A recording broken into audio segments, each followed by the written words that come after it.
Hello, welcome back to the channel. Today we're going to do some welding, and I've learned a new welding trick which some, if not all of you, will already know, but I didn't know and I now know, so I'm going to share it with you. So yeah, let's get cracking. Okay, so as you may be able to see and probably hear around me, it is a windy day. We're looking at gusts of 40 miles an hour and there is predicted rain, so there's a very good chance that I could get quite stressed during this. But I mean, hey, that's what project cars are all about, isn't it? Now you'll see from this bit of practice metal here that there is some weld thrown at it, and not all of it's ugly. I tried various different techniques. I then went on the other side of some pieces, I didn't on others. I thought I would try various things just to see what worked and what didn't, because I've always had a bit of an issue welding with this welder. And the trick I've found and been told about now a couple of times is this bit of flattened copper pipe. So what you do is when you're welding along, say, a butt weld, you have your bit of copper pipe clamped to the back side of it, and it just gives something for the weld to sort of rest on. It doesn't stick to it, as you can see. It's, you know, it's had quite a few goes of weld resting on it. I mean, you can see right here I blew a massive hole, and then that one ended up being just a dollop. This one here I blew a hole and then I plugged it up, and the copper pipe was resting on here, and it plugged up nicely. So yeah, I know it's probably quite ugly welding. I'd say I did try welding extra bits on. I tried doing just a constant seam of weld. I've done various bits of zap, zap, zap. But the idea is I have practiced here what I'm going to be doing on there.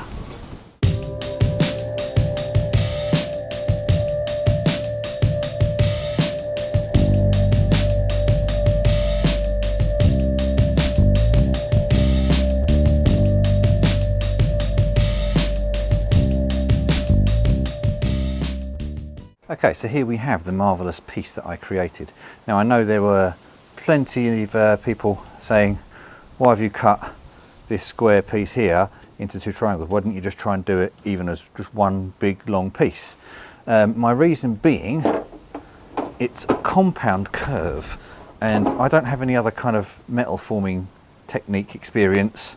I know when you've got a big curve, you're trying to form a curve up here and over there, but it also curves down here, and this piece has a bend in it and a curve there.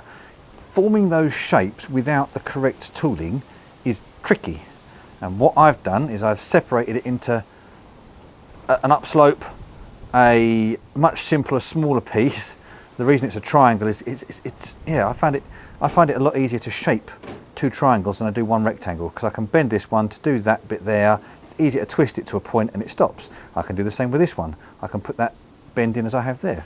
It's probably even more pronounced on this side, because for some reason it's slightly different left to right, because hey, it's a Mini. But yes, that's why I did the two triangles, and that's my technique, and it works, and I've used it on the front and I'm happy with it, so that's why I've done it. And I know there's some people out there with way more metalwork experience than me who will have 20 other ways that I could have done it, and I'll go, oh yeah, that's really easy actually, thanks. But you're not here, and I am. So let's carry on.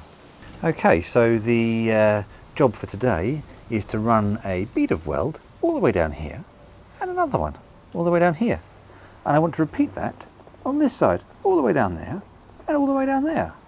And rather peculiarly for me, I'd like it to look good. Only so good, it doesn't have to be perfect, because it's the underside of the boot. And really, who's going to see it? Anyway, let's get prepping.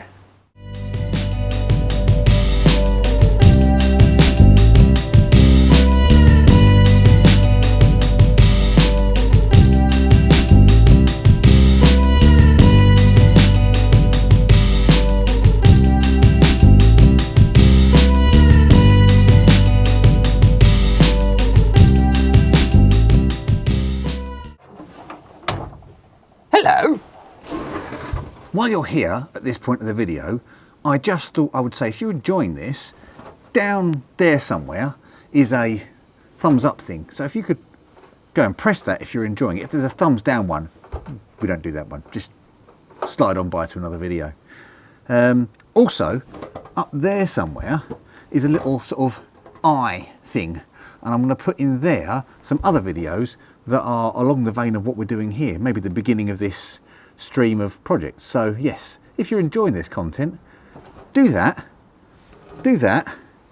and probably go down there and find the subscribe button. That'll be really good. Thank you very much. Now, back with the rest of it. Oh, you know, bastard.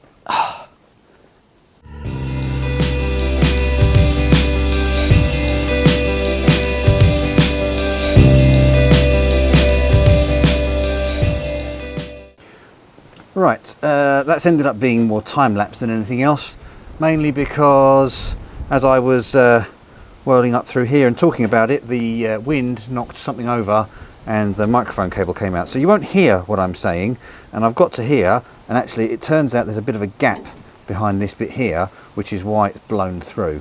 So I'm going to have to rejig things, but the idea is the bit of copper just kind of sits underneath the bit of metal you're welding, and I thought it was close enough because it felt it, but yeah, clearly it is not. So let's rejig that. You can sort of see the hole I've blown here. Let's have that sitting there. So maybe we can put a bend on it or something. The joy of it being copper is it's quite, what's the word, malleable probably. If I clamp that with this bad boy over there somewhere. I need more curved that way actually. I'll clamp that there. You might just be able to see the copper behind it. Let's have a quick look. Not as close as I want it to be.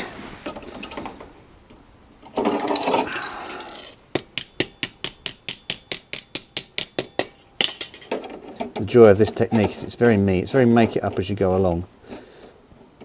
Let's squish that in again and see. That looks better. Much closer behind. Let's make sure you can see it. Yes, you can. Okay, let's try plugging this hole.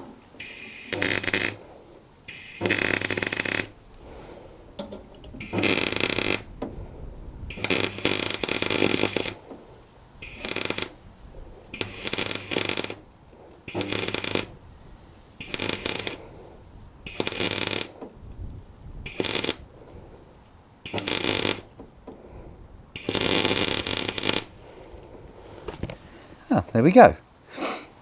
Took a little bit of fiddling around, but as the weld tries to get molten and fall through, the copper sits behind it, and as well as supporting it, acts as a heat sink. God, that wind is something else today. I wish I had somewhere else to do this, I'll be honest, but in the garage isn't going to work. So, right, let's go back on time lapse, and you can watch me get through this with the wind helping.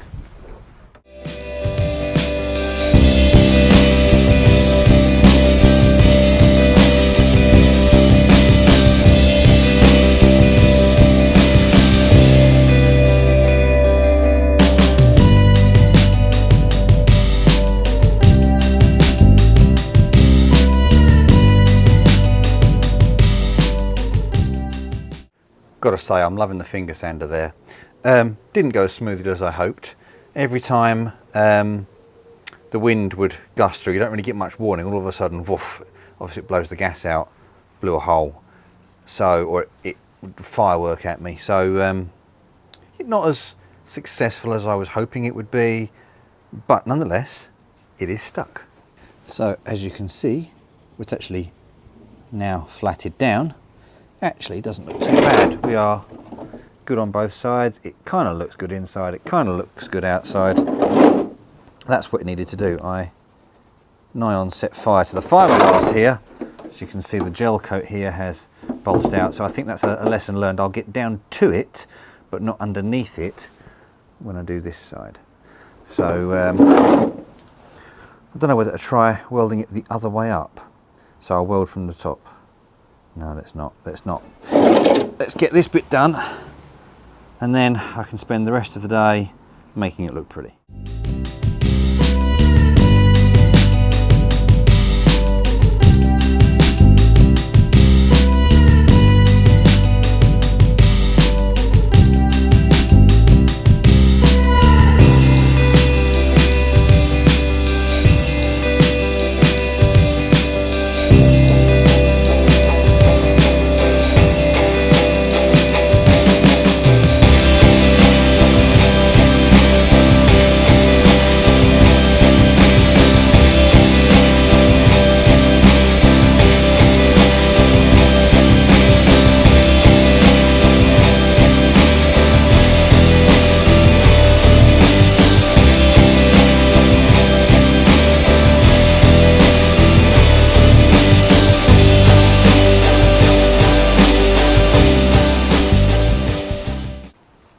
I've got to say, now that I've kind of weaved away at making them look pretty, they're actually not bad.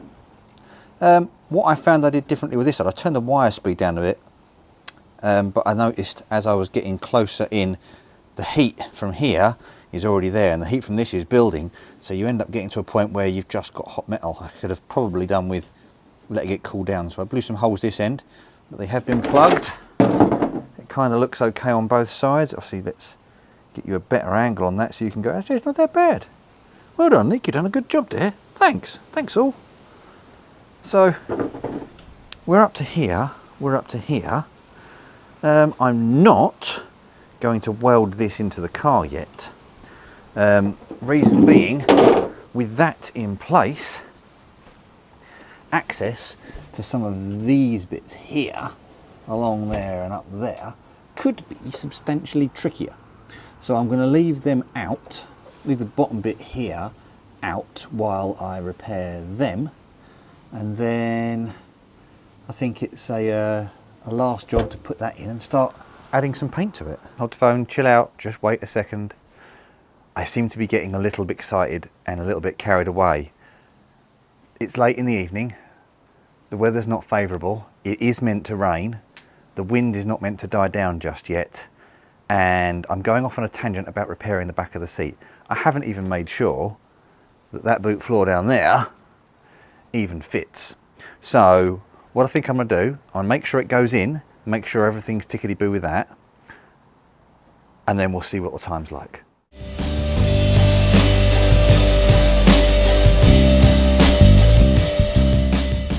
Okay, that might be just the 4 screws and 1 bolt in the back holding it in, but by word, that's so much better than I ever thought it would be. It just kind of lines up, it does what it wants, does what I want it to. Yeah, really happy with that. Let's just have a quick look in here. So we have lines there, but it follows the general shape that I want it to.